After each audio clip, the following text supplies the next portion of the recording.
Halo semuanya, perkenalkan saya Muhammad Mirsal Aulia, mahasiswa Magister Kesehatan Masyarakat Universitas Sriwijaya. Pada kesempatan kali ini, saya akan mempresentasikan materi mengenai kebijakan publik dengan fokus pada implementasi kebijakan di bidang kesehatan. Nah, pertama-tama, mari kita pahami terlebih dahulu apa itu kebijakan publik secara sederhana. Kebijakan publik itu adalah keputusan dan tindakan yang diambil oleh pemerintah atau lembaga publik untuk menyelesaikan masalah bersama dan mencapai tujuan masyarakat. Bentuknya bisa berupa peraturan, program, regulasi, maupun alokasi sumber daya yang digunakan untuk melayani kepentingan publik. Nah, sebagai contohnya, saya mengangkat kasus implementasi Peraturan Menteri Kesehatan Nomor 16 Tahun 2019 tentang pencegahan fraud dalam Program Jaminan Kesehatan Nasional atau JKM.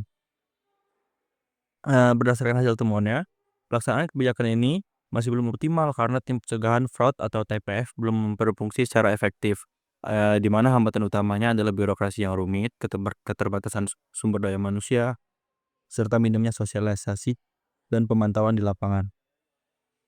Lalu solusi paling realistisnya bukanlah merevisi aturan, melainkan mengoptimalkan peran TPF melalui pelatihan, koordinasi, dan dukungan sumber daya yang memadai.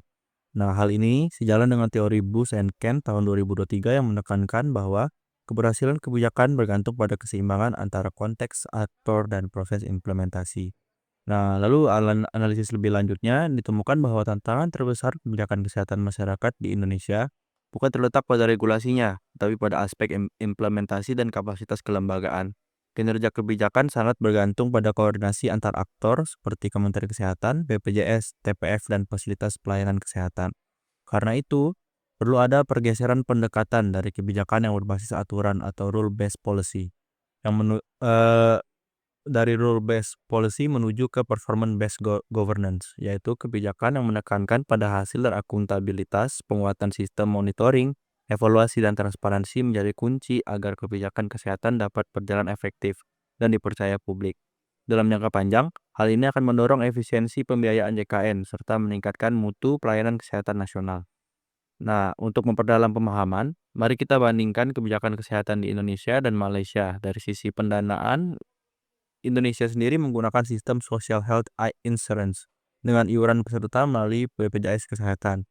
Nah, sedangkan di Malaysia menggunakan sistem berbasis pajak atau tax-based healthcare system, di mana layanan dasar diberikan gratis atau dengan biaya yang sangat rendah di fasilitas milik pemerintah.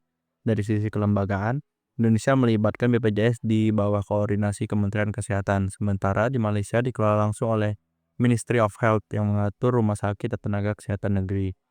Ini menunjukkan bahwa Malaysia memiliki kontrol yang lebih terpusat dibandingkan Indonesia. Nah, kedua negara ini tentu memiliki tantangan masing-masing. Di Indonesia sendiri, masalah utamanya adalah praktik fraud, fragmentasi layanan, dan kesenjangan sumber daya manusia kesehatan antar wilayah.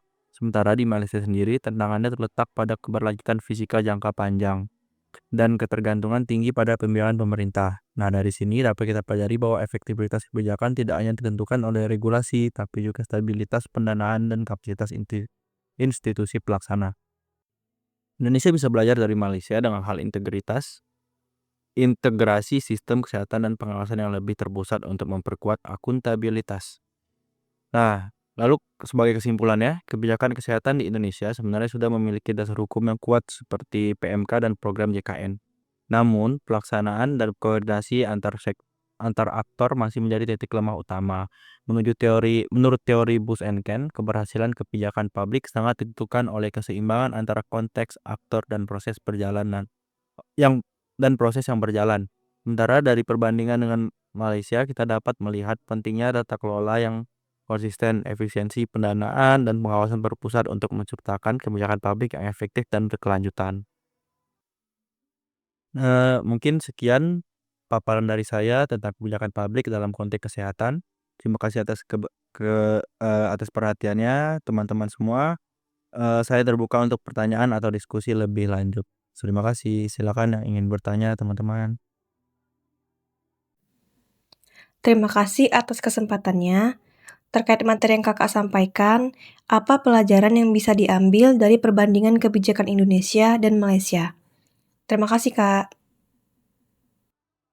Baiklah, terima kasih Saudari Tia atas pertanyaannya.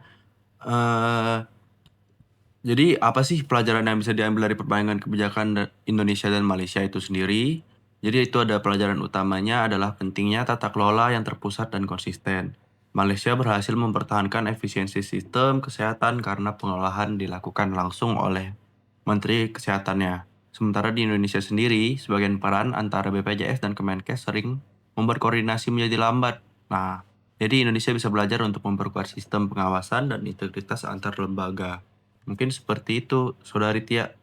Ah, baiklah, terima kasih teman-teman ya bagi yang sudah mendengarkan, teman-teman audiensi sekalian. Mungkin sekian presentasi dari saya.